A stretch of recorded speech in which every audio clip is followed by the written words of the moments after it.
represented Scotland under-19s before making his full international debut in 2018. Barrow have announced the re-signing of prop Carl Forster on a 2-year deal. The former Saints youngster joined Barrow ahead of this season from Whitehaven. He made 4 appearances before the season came to an end. He's previously played for Rochdale, Swinton, Salford and London Broncos. Welsh international Elliot Jenkins has committed to North Wales Crusaders for the 2021 season. The 21-year-old earned caps for Wales in the 2018 European Championship and World Cup qualifiers. He joined Crusaders on a permanent basis ahead of the 2020 season. Jack Holmes has also committed to the North Wales Crusaders for next season. Holmes made his Crusaders debut in their Challenge Cup win earlier this year at Rochdale Mayfield. Ottawa Aces have completed the signing of London Broncos fullback Oliashul Bot. The 22-year-old becomes the latest player to join the Aces ahead of their inaugural campaign, having started his career in Super League with Widnes. That's like the first signing that they've made that I sort of took a step back from reading and thought, that's a good player. That's a player who's definitely too good to play at that level. It's a sit up and take notice one, isn't it? Yeah. Barrow halfback Jamie Dallimore has signed a new 2-year deal with the club. The playmaker has been with the Raiders since 2016 and has made more than 100 appearances for the club. And then, late lines on the League One. Hunslet have announced the re-signings of Dom Brambarney, Simon Brown and Jordan Andrade for the 2021 League One season, and Jack Higginson has committed to Rochdale for next season, whilst the Hornets have also recruited champion wrestler Lee Registe for 2021. Excellent. Yeah, no idea.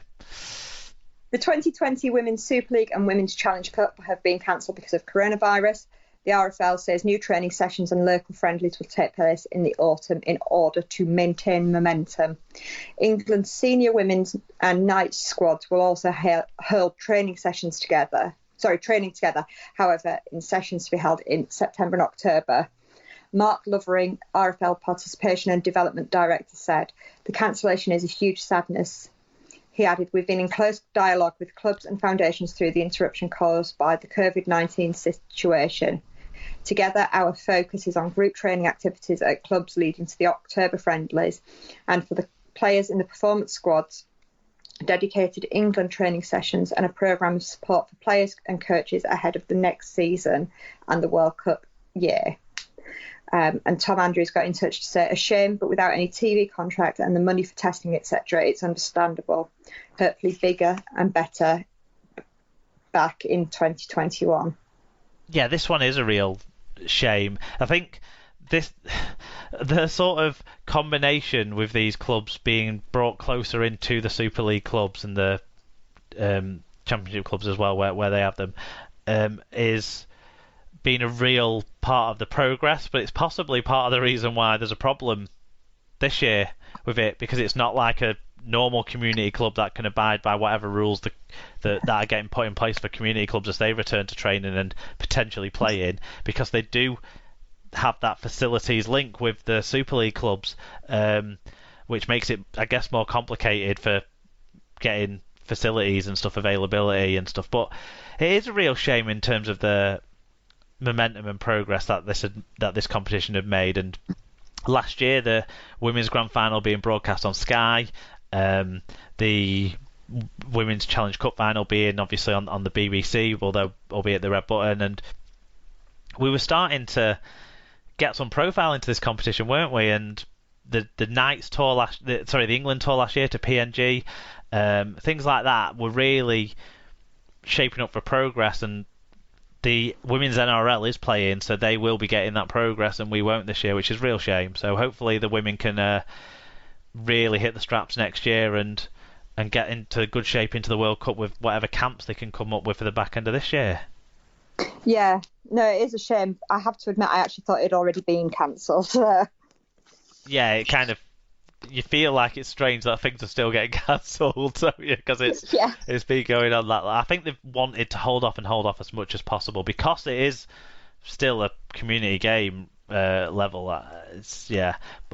finally, something else that's been kind cancelled/postponed. It's been postponed, really, I suppose. But the Festival of World Cups that was due to take place next year has been postponed. The event, which would have seen 3 events: men's students, men's defence forces, and a women's emerging nations tournament take place, was due to happen in June and July next year. But after talks with International Rugby League and World Cup organisers, the decision has been made to postpone the event. IRL CEO Nigel Wood said, "It's unfortunate but understandable that member nations are unable to fully commit to these competitions at this stage. There is a degree of uncertainty in the selection of squads, their fundraising efforts, that it makes more sense to move the events to a time when there will be greater clarity. In addition, the organisers were being asked to make firm commitments to arrangements which they could not guarantee." I guess whenever you're talking about emerging nations in rugby league, and talking about getting people together from essentially not professional environments like the student and the defence and the forces and stuff, it makes it more difficult, doesn't it? Because these people are having to pay their own way to these events, and so it does seem sensible to postpone it, but really upsetting because you wanted every build up to the World Cup for next year to go perfectly, and this is the one part of it that I think has had to be put by the wayside, unfortunately. Yeah, no, again, it's more sad news, really. Yeah, hopefully it's the last thing that has to be cancelled or postponed when it comes to rugby league, and we can now start talking about more positive stuff as we go forward. But that is the news from around the world of rugby league this week. We're now going to move into Super League match reviews.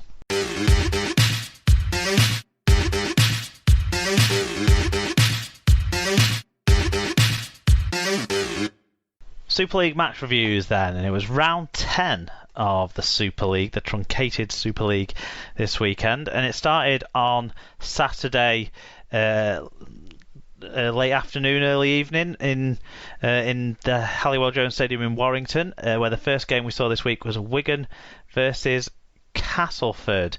It was 16-12 to the Warriors at half time. It finished 30 points to 22 at full time. James Child was the referee. I think we're going to hear about him in the fan reviews. In terms of the stats, metre and tackle stats were close, very close, but the main stat difference was Wigan's 8 breaks to 3, which may have been led Wigan to a winning margin if it wasn't for their 12 errors to 10. Individually, Liam Farrell, 1 try assist, 9 tackle busts, 160 metres and 4 clean breaks, doing Liam Farrell stuff. Ethan Havard, 52 tackles, 11 marker tackles and 146 metres. Joe Bullock, 1 try, 44 tackles, 15 marker tackles, 110 metres. And Joe Burgess back in the side with Don Manfredi out on compassionate leave. I understand Don Manfredi's dog died the morning of the game, so sorry to hear that for Dom. 1 try and 135 metres though for Joe Burgess. For Castleford, Alex Foster had 8 tackle busts and 139 metres. Daryl Alfords had a try and 131 metres. Liam Watts had 119 metres and 4 successful offloads. And Paul McShane had a try assist and 44 tackles. Do you want to give the first of the fan views? Yeah, you might not be, cheating on Liam Farrell with other people, but you can't duplicate him, can you? In my mind, he's everywhere. So Carson said, Brian Carney's hair wasn't weatherproof, but what was Smithy's thinking? Headbutts, crush a tackle. He should get some weeks off the field to get a grip. He's becoming a gronk and spends too much time with Ben Flower probably. I really hope James Clare is okay. No comment on the touch judge, except that people of his age would wear glasses usually. Hardacre's mistake for Shenton's try showed that he's a centre. Yeah, we'll probably catch up on all of the points made there at the end. Fatboy Rob just said, fucking cheats. Neil Muck said, great game. Smithies is a good prospect for Wigan, but a dirty twat who probably needs to be banned for headbutts today. Millington just hadn't got it anymore and needs to be dropped. He's not quick enough now. Casts fall apart when Watts goes off. White Pie said, Fat Boys review, blah blah, cheating pies, blah blah, forward pass, blah blah, cheating pies, blah blah, double movement, blah blah, and so on ad infinitum. Now for my review, another stuttering performance where we dominated early, but poor last tackle options and ill discipline saw us behind.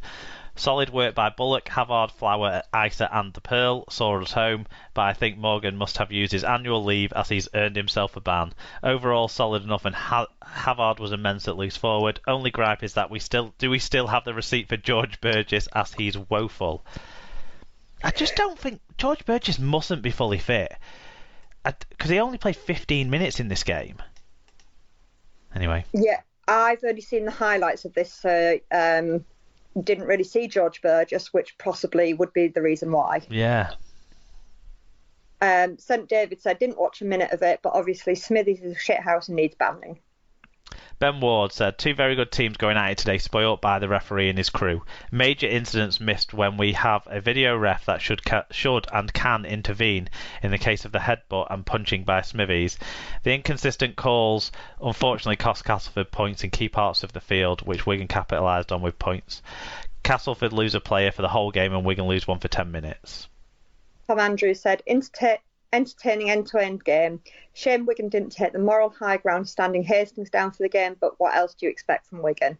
Too many tackles that make you cringe as well. Wigan are good enough to not use below-the-knee shithousery. Personal highlight, watching Fat Boy Rob's Twitter feed during the game. To be honest, I watched Fat Boy Rob's Twitter feed through the game as well. P.S. Time to sub Smithies out of my dream team. I assume Tom's going to make the exact same moral high ground comments about Gavay and Huddersfield, but anyway, Jen K said, the Wigan winning streak continues, a strong performance from us and a good quality game, with both teams starting at a high tempo. Liam Farrell was a standout again. Imagine being that good that often at your job. He's world class. Oh, Jen, you're right. Joshua's granddad said, good start by Cass, ground to a halt on the back of the usual grubbiness by Wigan, missed or ignored by inept referee. Simon Lee said, thought Havard and Farrell had very good games, but if that's the standard of officials going forward, they will be frustrating games to watch. So yeah, I suppose we start with the disciplinary fallout from this game. Jackson Hastings picked up a grade A charge for a kick on Danny Richardson early in the game. I think when they kind of got involved in a bit of a scuffle, it looked more like 2 people rolling around in the hay than any kick. But anyway, he didn't get any games because he hasn't had any previous charges. Joe Bullock also got a grade A dangerous contact charge with no games because it's his first charge. That will have been the incident on Nathan Massey, I think, in the first half. Morgan Smithies got a grade C headbutt, which he picked up a 2-game ban for, and a grade D dangerous contact, which we now found out has picked up 4-game ban for. So I guess we start with Morgan Smithies. I know you said you've only seen the highlights, but I'm imagining the highlights have shown you, if not the headbutting incident with Grant Millington, certainly the sin binning incident with James Clare's unfortunate injury, and we echo what was said there, that we hope James Clare is okay. Yeah, I've not managed to find the headbutt, but I have seen the crusher tackle. And actually saw a tweet from James Clare saying he was okay, so that's good to hear. Yeah, it looked a very, very awkward one, and obviously the one that caused James Clare to be injured and out of the game and out of the Castleford's game next week at a minimum. So that's really sad and unfortunate, and like we hope he's better. The headbutt, it was a headbutt. People say it was 2 headbutts. I'm not sure. I think the first one was more him just getting his face into Millington's kind of face in the tackle more than anything else. Grant Millington had kind of thrust out an arm and grabbed a hold of Morgan Smithies when Morgan Smithies was coming into the tackle, and Morgan Smithies took an objection to that, and did go in for a bit of a tussle, and then went in with the headbutt, which I do think was a clear headbutt. To me, 2 games for that is a bit soft, because it wasn't the charge said it was full contact, but Liam Farrell's arm was over Millington's shoulder, and actually would have prevented it from being full contact, the headbutt. It doesn't excuse the headbutt, but it seems a bit soft. I think it should have been a sin bin in that offence, and if it had have been, he wouldn't have been on the field in the 43rd minute or whenever it was when the incident with James Clare happened, which he's got the 4-game ban for. What did you make of that one then? Yeah, sorry, say that again, that last bit. Sorry, I just zoned out a minute. What did you make of the tackle on James Clare? It was one of those where every part of everything that could be in the wrong position was in the wrong position. Do you know what I mean? With where his head was, with where the arms were, and everything else, it just looked. It was one of those that did look unpleasant.